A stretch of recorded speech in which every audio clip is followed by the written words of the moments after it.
Welcome to this week's look at the state of the New York City real estate market. This is for the week of February 24th to March 2nd. We're going to get started with the luxury market. There's a lot going on, some pretty significant changes there in terms of contract activity. Then we're going to move on, talk about the Manhattan and the Brooklyn markets in total. And then I'm going to wrap this up and give you some additional information as well as best strategies to help ensure your success. As always, if you have any questions at all, please post them below, or you can reach out to me directly at Sotheby's.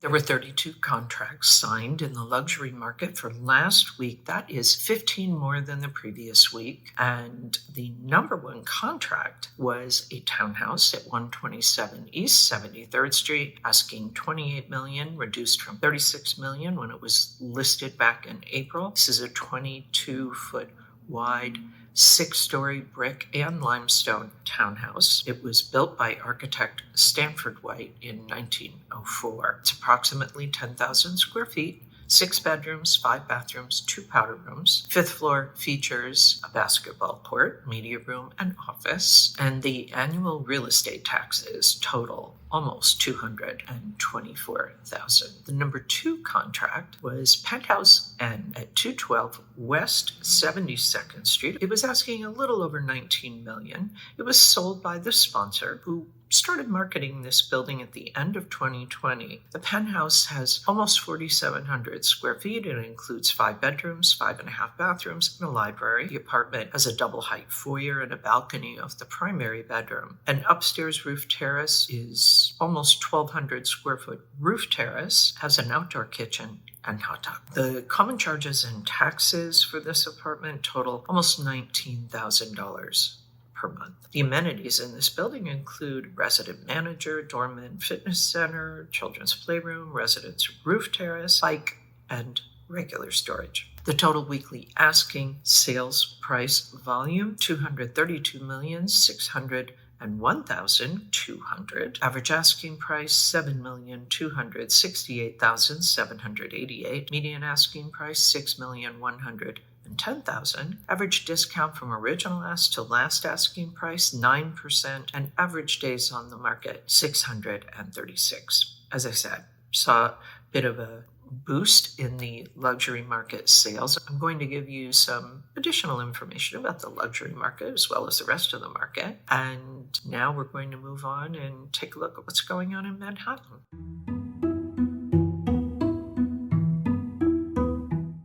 We're beginning to see more inventory coming on the market. However, as you'll see from the data, the demand is still outpacing the supply. We're in the beginning of the spring market, so hard to say if that's going to continue, but we're going to keep an eye on it.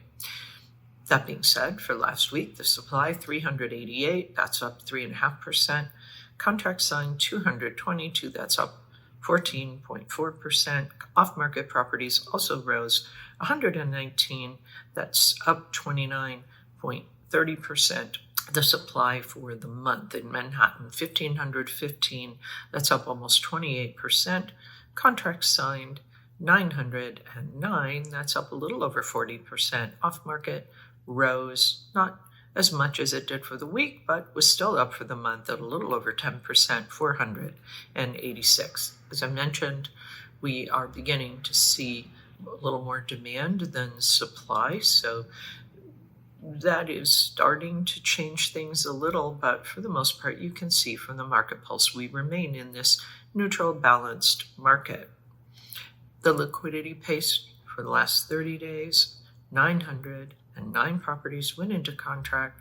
That's up a little over 40% from last month. It's down about 3.4% from last year. But as I said, we are seeing that buyers seem to be engaging more now that we're moving towards the spring market. Let's see if that continues. We're going to shift now. We're going to take a look at what's going on in Brooklyn. And then, as I promised, we will be wrapping this up. I'll share some additional information and best strategies for success.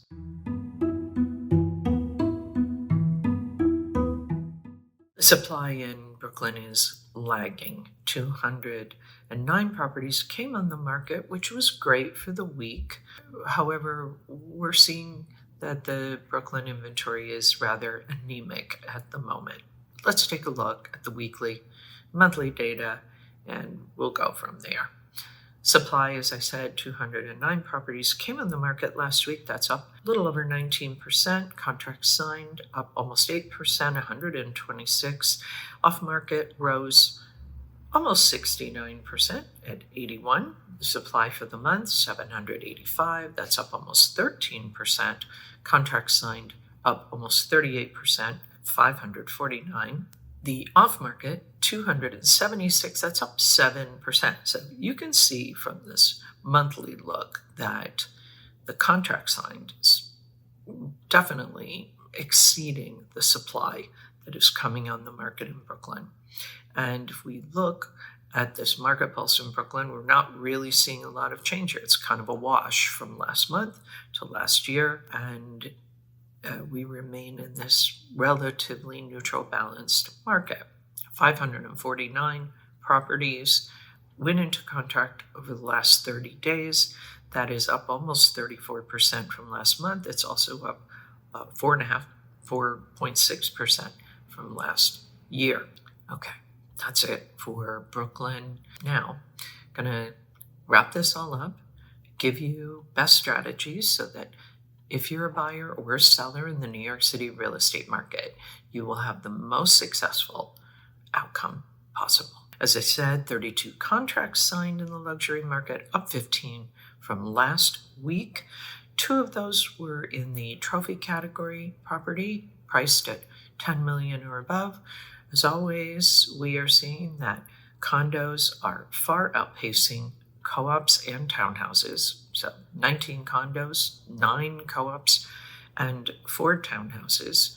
Most of these were uptown, 20, and 12 were downtown. The market conditions in Manhattan and Brooklyn remain relatively balanced and neutral, although we did talk about the supply and demand balance is beginning to shift a little bit. We see a total supply in Manhattan of 5,825 and in Brooklyn 2,924. Pending sales in Manhattan 2,740, Brooklyn 1,780. Off-market properties also rose, not only for the week but for the month in both Manhattan and in Brooklyn. The total number of off-market properties, 4,114. Brooklyn, 1,924. Average days on the market, 92 in Manhattan, 67 in Brooklyn. And as I said, the liquidity pace, last 30-day kind of moving window of contract activity, 909 for Manhattan, 549 for Brooklyn.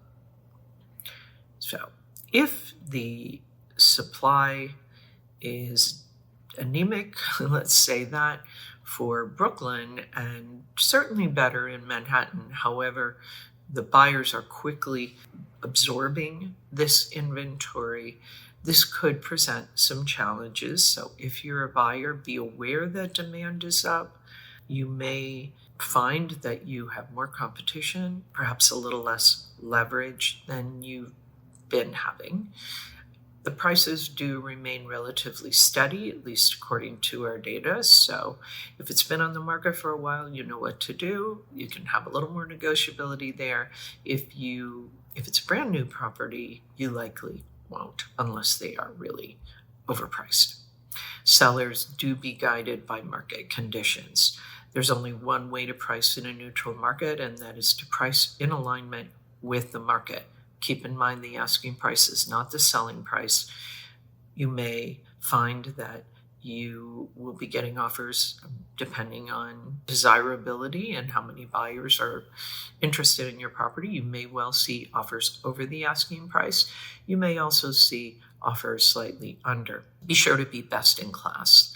And that means presenting your property in the most attractive way possible.